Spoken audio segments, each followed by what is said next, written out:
40 ہجری کا جب رمضان اپنی اختتام کو جاتا رہا تو امام علی علیہ السلام بار بار فرماتے رہے، پوچھو جو پوچھنا چاہتے ہو، کیونکہ ان قریب تم اپنی نظروں سے مجھے دیکھ نہیں پاؤ گے۔ پھر بار بار روتے رہو گے کہ کاش آج علی ہوتے، خود سے ہم یہ سوال پوچھتے۔ اور یوں امام علی علیہ السلام اپنی بیٹیوں اور بیٹوں کے گھروں میں باری باری افطار کرتے رہے۔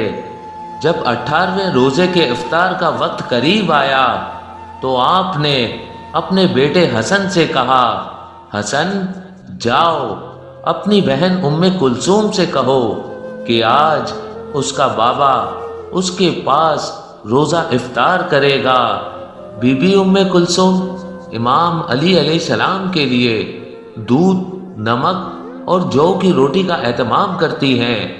جیسے ہی امام علی علیہ السلام اپنی بیٹی کے گھر پہنچے، آپ کی بیٹی نے دسترخوان بچھایا۔ افطار کا وقت قریب آنے لگا۔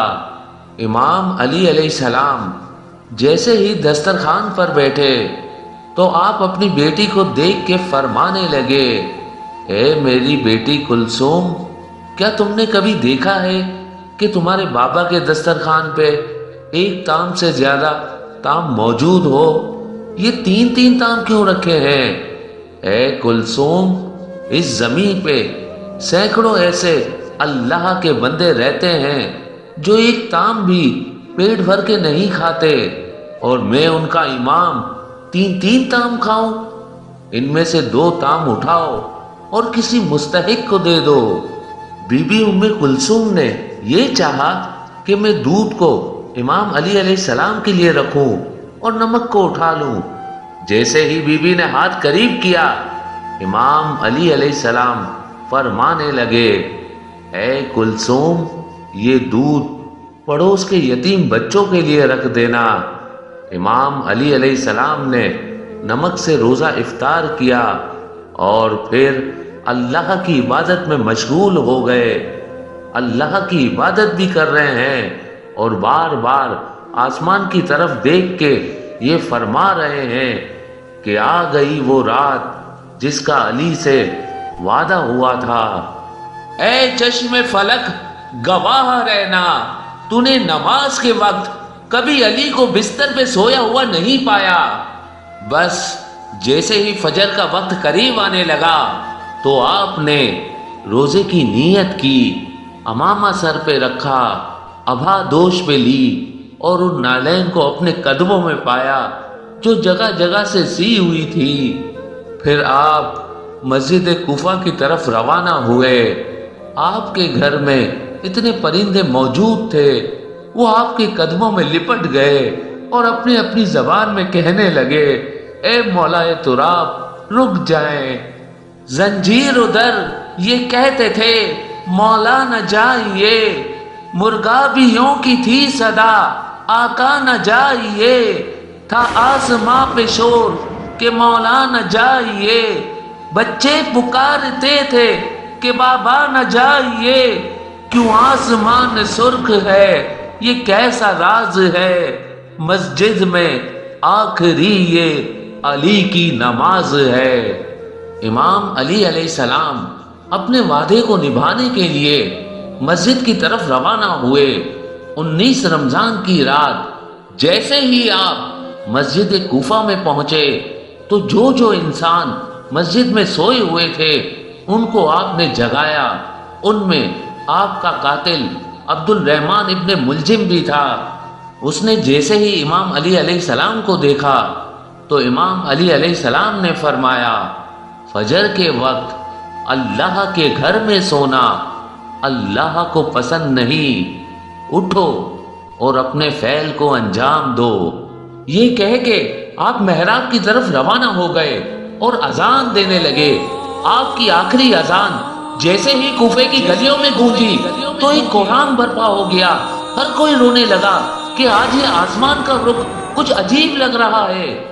امام علی علیہ السلام بعد اذان جیسے ہی اللہ کی عبادت کے لیے مصلی پہ پہنچے، قیام کیا رکوع کیا، سجدے میں گئے تو عبد الرحمن ابن ملجم جو اپنے ساتھ ایک تلوار چھپا کے آیا تھا جو زہر میں ڈوبی ہوئی تھی، آپ جیسے ہی سجدے میں گئے تو اس ملعون نے سجدے کی حالت میں آپ پہ وار کر دیا۔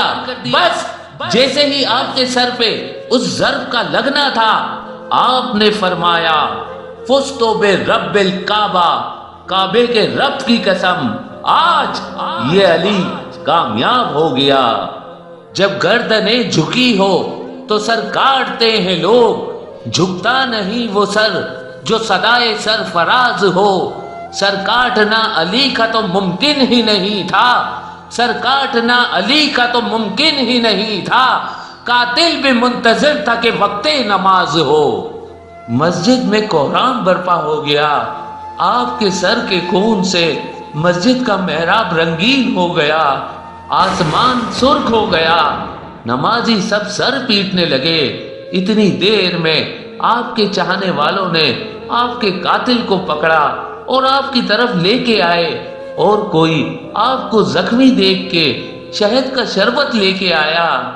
امام علی علیہ السلام نے جیسے ہی اپنے قاتل کو دیکھا کہ اس کے چہرے پہ موت کا ڈر ہے، تو جو چاہنے والا امام کے لیے شہد کا شربت لے کے آیا تھا، آپ نے اس چاہنے والے سے کہا، اے مجھ سے پیار کرنے والے، یہ شربت میرے قاتل کو پلا، کیونکہ اس کے چہرے کا ڈر یہ بتاتا ہے کہ اس شربت کی مجھ سے زیادہ اس کو ضرورت ہے۔ اور سختی سے فرمانے لگے کہ کوئی بھی میرے قاتل کے ساتھ بدسلوکی نہ کرے، اگر میں اس ضرب کی وجہ سے شہید ہو جاؤں تو اس کو بھی صرف ایک ہی ضرب لگانا، اگر ایک ضرب سے یہ بچ جائے تو اس کو آزاد کر دینا، اگر اس ایک ضرب سے یہ مر جائے تو میرے قاتل کے جسم کی بے حرمتی نہ کرنا، اس کے غسل اور کفن کا اہتمام کرنا، اس کے جسم کے حصے نہ کاٹنا، کیونکہ میں نے اللہ کے رسول سے سنا کہ اللہ ایسے انسان پہ لعنت کرتا ہے جو مرے ہوئے انسان کے جسم کے حصے کاٹ کر اس کی توہین کرتے ہیں۔ پھر آپ فرمانے لگے، حسن آؤ نماز پڑھاؤ۔ امام حسن علیہ السلام نے نماز فجر پڑھائی اور پھر امام علی علیہ السلام کو اپنے گھر کی طرف لے کے جانے لگے۔ آپ کے مقدس خون سے آپ کی سفید داڑھی سرخ ہو چکی تھی، اور اس زہر میں ڈوبی ہوئی تلوار کا زہر آپ کے جسم میں پھیلنے لگا تھا۔ امام علی علیہ السلام جیسے ہی اپنے چاہنے والوں کے ساتھ اپنے گھر کے قریب پہنچے تو آپ نے فرمایا، عباس، حسن، حسین، میرے چاہنے والوں کو کہو کہ یہیں سے واپس چلے جائے، کیونکہ میرے ضرب لگنے کی خبر میرے گھر پہلے پہنچ چکی ہے۔ میں نہیں چاہتا کہ میری بیٹیوں کے رونے کی آواز میرے چاہنے والوں کے کانوں تک پہنچے۔ تمام صالحین کو اپنے اپنے گھروں کے لیے واپس پلٹایا گیا۔ امام علی علیہ السلام جیسے ہی گھر پہنچے تو بی بی زینب اور ام کلثوم رونے لگی، گھر میں کوہرام برپا ہو گیا۔ آپ نے فرمایا، گھبراؤ نہیں، اللہ کے ہر فیصلے میں مصلحت ہوتی ہے، بس آپ بستر بیماری پہ آئے، طبیب نے دیکھا تو رو رو کے فرمانے لگے کہ امام علی علیہ السلام کے جسم مبارک میں زہر پھیل چکا ہے، جتنا ہو سکے امام علی علیہ السلام کو دودھ پلائیں۔ یہ بات جیسے ہی کوفے کی گلیوں تک پہنچی تو ننھے ننھے یتیم بچے اپنے ہاتھوں میں دودھ لیے امام علی علیہ السلام کے دروازے تک پہنچے اور کہنے لگے، یا حسن، یا حسین، ہمارے امام کو ہمارے حصے کا دودھ پلائیں، ہم ایک مرتبہ یتیم ہو چکے ہیں، دوسری مرتبہ نہیں ہونا چاہتے۔ آپ بستر بیماری پہ بھی مسلسل اللہ کا ذکر کرتے رہے۔ جیسے ہی 19 کا دن گزرا اور 20 رمضان کی رات آئی، آپ نے فرمایا کہ اب میرے حجرے میں کوئی بھی نہ آئے، کیونکہ اس دنیا کے جنات میری زیارت کو آنے ہیں۔ جب 20 رمضان کا دن طلوع ہوا تو آپ نے فرمایا، حسن جاؤ میرے چاہنے والوں کو بلاؤ۔ جیسے ہی آپ کے چاہنے والے آپ کے قریب پہنچے، وہ دیکھے امام علی علیہ السلام کا چہرہ مبارک پورے جسم میں زہر پھیلنے کی وجہ سے زرد ہو چکا ہے۔ آپ نے فرمایا، پوچھو آج بھی علی تمہارے ساتھ ہے؟ میں زمین کے رستوں سے زیادہ آسمانوں کے رستے جانتا ہوں، پوچھ لو، کیونکہ جب تم اپنی آنکھوں سے مجھے نہیں دیکھ پاؤ گے تو بار بار پچھتاؤ گے کہ کاش کچھ اور پوچھ لیتے۔ آپ کے عقیدت مند زاروں قطار رونے لگے۔ کسی نے آپ سے سوال کیا، کسی نے آپ سے جواب لیا، کوئی صرف آپ کی زیارت کرتا رہا۔ جب سارے لوگ چلے گئے تو پھر آپ نے فرمایا، حسن ہمارے پورے خاندان کو جمع کرو۔ جب سارے خاندان کے افراد آ گئے، آپ فرمانے لگے، اب اس خاندان کا وارث حسن ابن علی ہے، جو حسن کہے وہ تم سب ماننا۔ اور امام حسن علیہ السلام سے فرمایا، اے میرے بیٹے حسن، اپنے نانا کی صلح حدیبیہ کو یاد رکھنا۔ جہاں تک ہو سکے انسانوں میں امن اور محبت کا خیال رکھنا، تاکہ انسانوں کا خون نہ بہے۔ پھر آپ نے فرمایا، حسن و حسین میری شہادت کے بعد میرے جنازے کی، میرے قبر کی کسی کو خبر تک نہ دینا۔